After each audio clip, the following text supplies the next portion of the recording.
Belle affiche entre Pau et Bordeaux-Bègles dans cette période des Boxing Days avec des Palois 12e qui veulent se donner de l'air sur la zone de relégation et des Bordelot-Béglais qui doivent s'imposer s'ils veulent reprendre la première place et terminer l'année 2019 dans le fauteuil de leader. La section prend les devants pour mener 3-0 après la pénalité d'Antoine Astoy. Mais attention à cette relance de Jean-Baptiste Dubié pour l'Union, Cameron Wauquiez pour le relais, Blair Connor et finalement Scott Higginbotham qui parvient à terminer en bout de ligne. Le premier essai de la partie en faveur des Girondins, pourtant à 14 contre 15 après le carton jaune contre Rémi Lamera et qui trouve donc des espaces.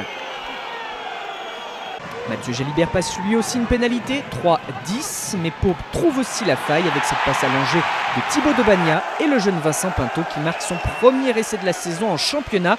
La transformation en coin sera assurée pour remettre les deux équipes à égalité, alors qu'elle livre un duel engagé et plaisant avec beaucoup d'envie de part et d'autre. La sirène retentit mais Bordeaux-Bègles joue ce coup à fond. Mathieu Jalibert change d'aile avec cette transversale dans la course de Santi Cordero. C'est conclu in extremis et le leader du top 14 repasse devant. L'Argentin aplatit bien ce ballon, ce ne sera pas transformé. Cela fait quand même 15-10 pour l'UBB à la mi-temps au hameau. 13-15 rapidement, Astoy réduit l'écart, mais Wakani Bourrotou a été averti côté palois, tandis que Loukou a joué vite cette pénalité. Le relais de Jalibert qui pousse au pied, l'accélération de Cordero et finalement le doublé pour l'ailier argentin. Cette pénalité au départ de l'action est jouée vite.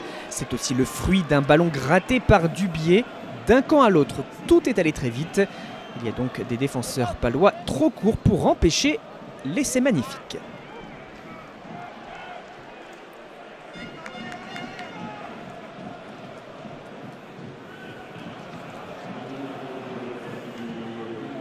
Voilà donc des Bordelot-Béglais qui insistent et étirent au maximum la défense, venant jouer sur les extérieurs, un 2 contre 1 à disputer. Et Nance Ducoing qui se présente face à Tom Taylor, coupable d'un en-avant volontaire. L'action est annihilée, l'avantage laissé ne profite pas.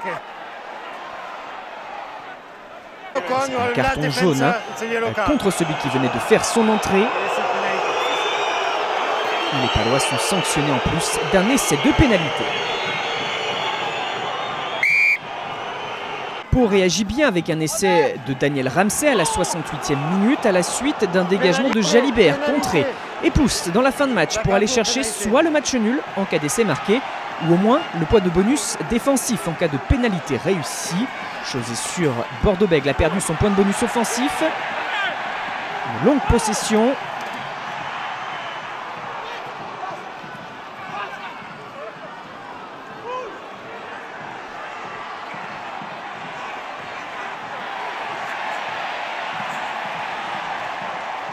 Mais pas d'essai au bout de cet effort et le choix des points par Astoy qui ne peut empêcher la défaite des siens 23-27 face à l'UBB, mais qui permet à Pau de ne pas sortir bredouille avec un point de bonus défensif. La joie de Bordeaux-Bègles forcément et de ses supporters qui terminent l'année 2019 dans le fauteuil de leader du top 14.